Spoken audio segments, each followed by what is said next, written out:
Art AI Centre, if people aren't aware, for accountable, responsible and transparent artificial intelligence. So machine learning and all of the architecture I've just been talking about, that's a subset of the study of artificial intelligence, and the centre considers this from the perspectives as per the name. What's the transparency of the device? What's the accountability of the device? What is the responsibility of the device? So you can imagine in the medical context, all these questions are exceptionally important.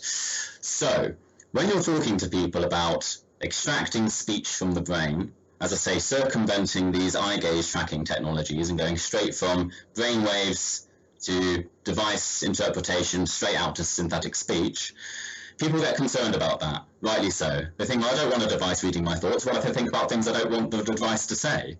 Well, these are very valid concerns, very, very valid concerns. If you're going to be releasing these products to the greater public, you have to be able to demonstrate to them, well, here's how the device is working, and anything you think on a subconscious level is not going to be interpreted by the device. It's a willed process. The technology is very much in its infancy. That's why this research is quite exciting. So all of the recent developments in the field, they are using a patch of electrodes that are placed directly on the surface of the brain. Now, as you can imagine, this requires extreme surgery. This isn't what we're looking for. You can't say to anyone who could benefit from such speech neuroprostheses, such as they're called, that you could say, okay, we'll just pop into your local hospital and we'll implant the device, and then you can have your synthetic voice. Well, that's not acceptable.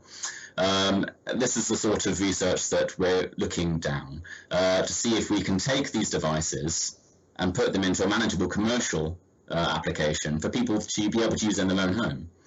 We're relying on the advances in the engineering as much as we're relying on the advances from a deep learning and neural network architecture sense. But it's precisely this integration of the two, which is what the Art AI Centre is all about, actually. So the engineering aspect, the machine learning aspect, and then there's the social aspect of public engagement, explaining the transparency and the ethics behind what it is we're doing.